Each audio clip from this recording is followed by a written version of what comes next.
ഇന്ത്യയിൽ നിന്നും ജർമ്മനിയിലേക്ക് വരാൻ ആഗ്രഹിക്കുന്നവരോ അല്ലെങ്കിൽ ഇപ്പോൾ ഇവിടെ ഉള്ളവരോ ആയ ആൾക്കാർ പലരും ചോദിക്കുന്ന ഒരു ചോദ്യമാണ്, എന്ന് നമുക്കിവിടെ സെറ്റിൽ ആകാൻ പറ്റും, അല്ലെങ്കിൽ എപ്പോഴാണ് നമുക്കൊരു പെർമനൻറ്റ് റെസിഡൻറ്റ് പെർമിറ്റ് കിട്ടുക, ഇതും അല്ലെങ്കിൽ എപ്പോൾ നമുക്കൊരു ജർമ്മൻ പാസ്പോർട്ട് സ്വന്തമാക്കാൻ പറ്റും.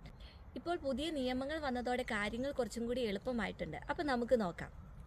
അപ്പോൾ ആദ്യം തന്നെ നമുക്ക് PR അല്ലെങ്കിൽ സെറ്റിൽമെൻറ്റ് പെർമിറ്റിനെ കുറിച്ച് നോക്കാം. സാധാരണഗതിയിൽ ജർമ്മനിയിൽ 5 വർഷം ജോലി ചെയ്ത ഒരാൾക്കാണ് ഈ ഒരു PRന് അപ്ലൈ ചെയ്യാൻ സാധിക്കുക.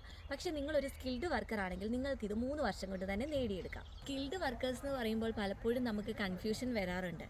ജർമ്മൻ നിയമപ്രകാരം വളരെ ലളിതമായി പറഞ്ഞു കഴിഞ്ഞാൽ അംഗീകൃത ബിരുദമുള്ളവർ അല്ലെങ്കിൽ അക്കാഡമിക് ക്വാളിഫിക്കേഷൻ ഉള്ളവർ ഇന്ത്യയിലെ ഏതെങ്കിലും ഒരു യൂണിവേഴ്സിറ്റിയിൽ നിന്നും ഡിഗ്രി കംപ്ലീറ്റ് ചെയ്യുകയും ആ ഒരു ഡിഗ്രി ജർമ്മനിയിലെ അനാബിൻ ഡേറ്റാബേസ് പ്രകാരം അംഗീകരിക്കപ്പെട്ടിട്ടുള്ളതാണെങ്കിൽ നിങ്ങളൊരു സ്കിൽഡ് വർക്കറാണ്.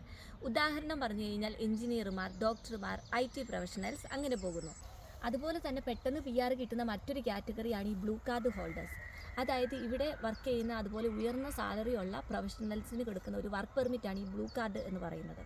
ഇത് ബ്ലൂ കാർഡ് ഹോൾഡേഴ്സ് ആയിട്ടുള്ള ആൾക്കാർക്ക് ശരിക്കും 5 വർഷമൊന്നും ആവശ്യമില്ല. ഇവർക്ക് B1 ജർമ്മൻ ലാംഗ്വേജ് ഉണ്ടെന്നുണ്ടെങ്കിൽ 21 മാസം കൊണ്ട് തന്നെ PRന് വേണ്ടി അപ്ലൈ ചെയ്യാവുന്നതാണ്.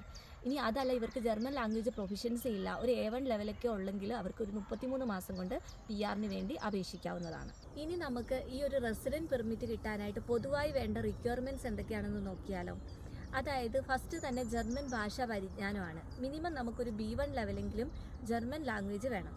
അതുപോലെ തന്നെ 36 മാസം നമ്മൾ പെൻഷൻ, ഇൻഷുറൻസ് തുടങ്ങിയ കാര്യങ്ങളൊക്കെ മുടങ്ങാതെ അടച്ചിരിക്കണം. ഇതിനെല്ലാം ഉപരിയായി സ്വന്തമായി ചിലവുകൾ നടത്താനായിട്ട് ഒരു സ്ഥിര വരുമാനം നമുക്കുണ്ടായിരിക്കണം. ഇതൊക്കെ നമുക്കുണ്ടെങ്കിലും നമുക്ക് മറ്റൊരു കടമ്പ കൂടിയുണ്ട്. അതായത് നമുക്കിവിടെ ലീബൻസിൻ ഡോയ്ച്ച്ലാൻഡ് എന്ന് പറഞ്ഞിട്ടൊരു എക്സാം എഴുതേണ്ടതായിട്ടുണ്ട്. അതായത് ജർമ്മനിയിലെ നിയമങ്ങൾ, ചരിത്രം, സാമൂഹിക വ്യവസ്ഥിതി ഇവയെക്കുറിച്ചൊക്കെയുള്ള ഒരു 33 മൾട്ടിപ്പിൾ ചോയ്സ് ക്വസ്റ്റ്യനാണ് ഇതിലുള്ളത്.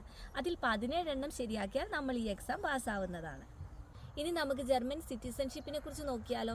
എല്ലാവരും ആഗ്രഹിക്കുന്ന ഒന്നാണ് ജർമ്മൻ പാസ്പോർട്ട് അല്ലെങ്കിൽ ഇവിടുത്തെ സിറ്റിസൺഷിപ്പ് എന്ന് പറയുന്നത്.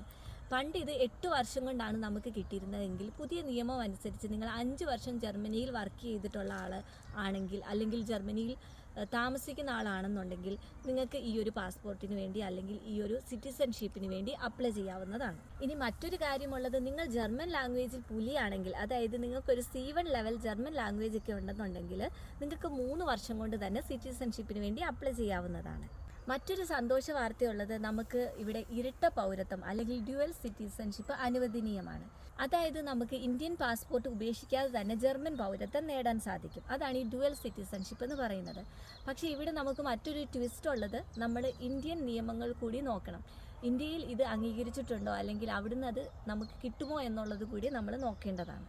ചുരുക്കത്തിൽ കൃത്യമായി ജോലി ചെയ്യുകയും അതുപോലെ ജർമ്മൻ ഭാഷ പഠിച്ചെടുക്കാൻ സാധിക്കുകയും ചെയ്യുവാണെങ്കിൽ 3 മുതൽ 5 വർഷത്തിനുള്ളിൽ തന്നെ നിങ്ങൾക്ക് ഇവിടെ ജർമ്മനിയിൽ സുരക്ഷിതമായൊരു ജീവിതം കെട്ടിപ്പടുക്കാൻ സാധിക്കും.